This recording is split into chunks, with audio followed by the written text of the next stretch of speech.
ये छोड़ी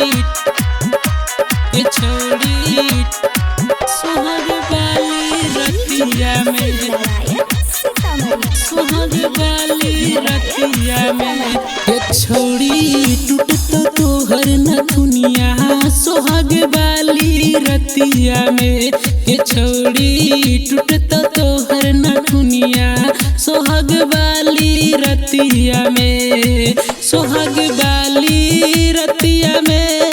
सुता के तोरा खटिया में के छोड़ी टूटता तोहर नथुनिया सुहाग वाली रतिया में।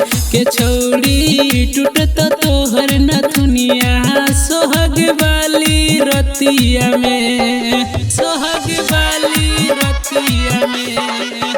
धमाका रिकॉर्डिंग स्टूडियो किशनगंज। ये छोड़ी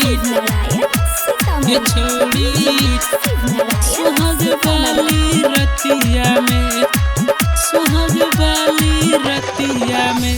कि जब जब सैया ऊपर चढ़तो तोहर कमर के दर्द बहरतो के छोड़ी कमर के दर्द बहरतो, कमर के दर्द कि जब जब सैया ऊपर चढ़तो तोहर कमर के दर्द बहरतो के छोड़ी कमर के दर्द बहरतो। कि करतो तोरा से मीठी बतिया सोहाग वाली रतिया में। गे छोड़ी टूटता तोहर नथुनिया सोहाग वाली रतिया में, सोहाग वाली रतिया में। धमाका रिकॉर्डिंग स्टूडियो किशनगंज। ये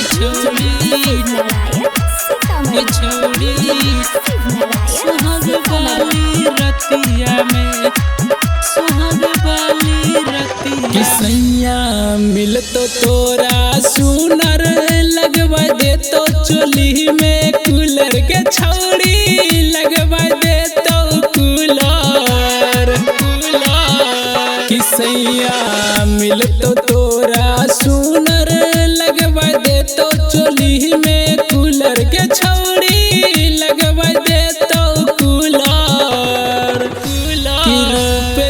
दे तो तोरा के नथिया सोहाग वाली रतिया में। के छोड़ी टूटता तोहर नथुनिया सोहाग वाली रतिया में, सोहाग वाली रतिया में। कि सुता के तोरा खटिया में गे छोड़ी टूटता तोहर नथुनिया सोहाग वाली रतिया में। के छोड़ी टूटता तोहर नथुनिया सोहाग वाली रतिया में। रिकॉर्डिंग बाय नीरज बाबू।